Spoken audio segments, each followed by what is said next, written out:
Hey, good morning everyone. Hope you're having a good start to your day.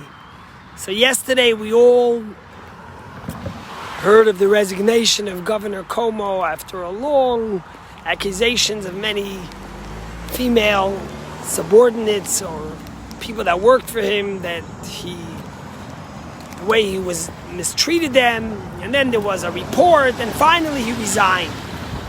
Now, of course, I'm not here to give justice or jury because I don't know the details. But one thing we could all agree is that there's got to be a lesson to learn, and it's sad when we see people who are in position of leadership, of power, fail so miserably. And they might be very talented and they might be very successful people, but they fail miserably. And there's something interesting that this week's Torah portion speaks about that's very relevant.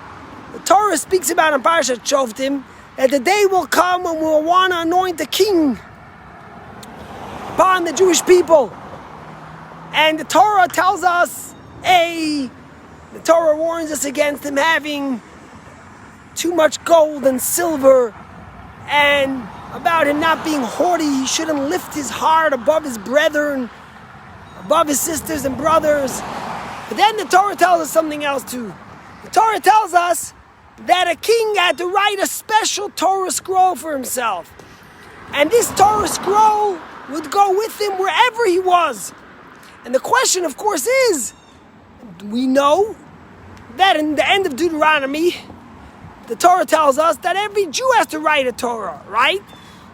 And although we don't write a Torah today, we know that the Rebbe taught us, and one of the ways we fulfill that obligation is when we each partner and donate to the writing of a Torah and purchase even a letter or a word, it becomes like our own Torah. But the question is, what's with the king? Why is the king writing a second Torah? And the Talmud tells us something very interesting. That the king has a special obligation to have a second Torah.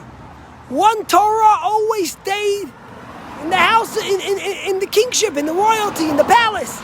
Never left the palace, always stayed there with the king.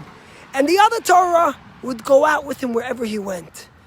If he went out to war, if he went in, if he went to speak to the people or not. That was a Torah that went out, and there was a Torah that stayed in. And the rabbis say this is a metaphor for two things. The Torah that stayed with is a metaphor for those laws that never change. You might become king, you might become powerful, but there are certain things that can never change. The concrete laws of the Torah are eternal. They're here forever. It's something that we cannot change, or time doesn't change, and fads don't change. The reality, the morality, the ethics, the spirituality the Torah teaches us. But then the king had to have another Torah, and that's a Torah that went out to the people. He had to relate to the people. He had to understand the times. He had to empathize with the people and their feelings and their hardships and their struggles. So he had two Torahs. One Torah was a Torah that never left the palace. It was a Torah that core values, morals of who the king was and what he represented in godliness and Torah, that never left. And then there was the one that went out with him to the people, that helped him relate to others, that helped him understand the common folk, that helped him be able to connect with those that he was there to serve.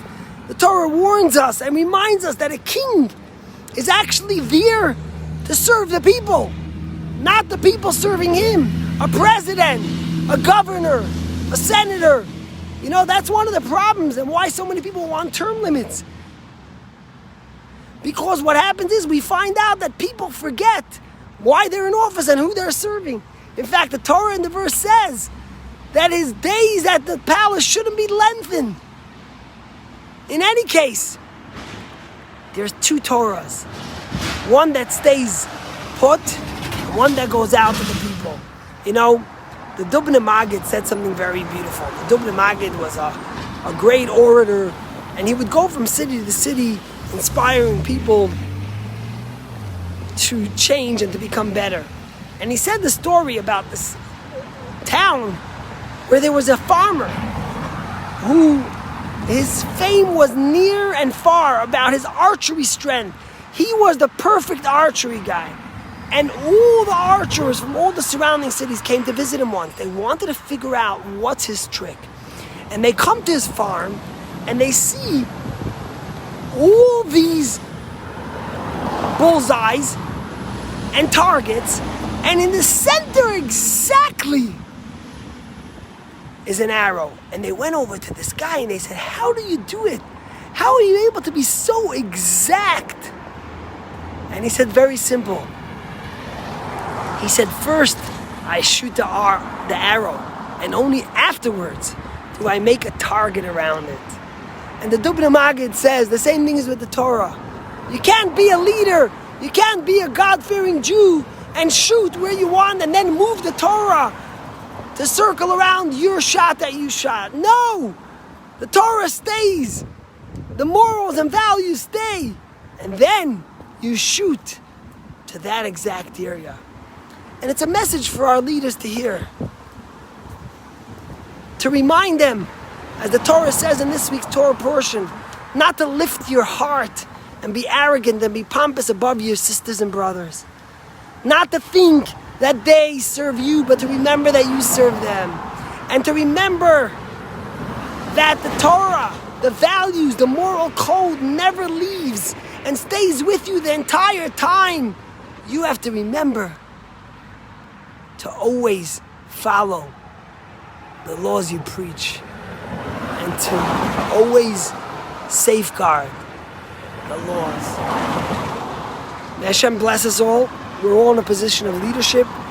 If it's in our families, if it's at work, if it's at school, and we should remember these powerful laws that the Torah taught us 3,400 years ago. Imagine what leadership was then, yet the Torah warns us against accumulation of wealth and power and arrogance and pompousness and being in office too long. God bless you. Have a good day.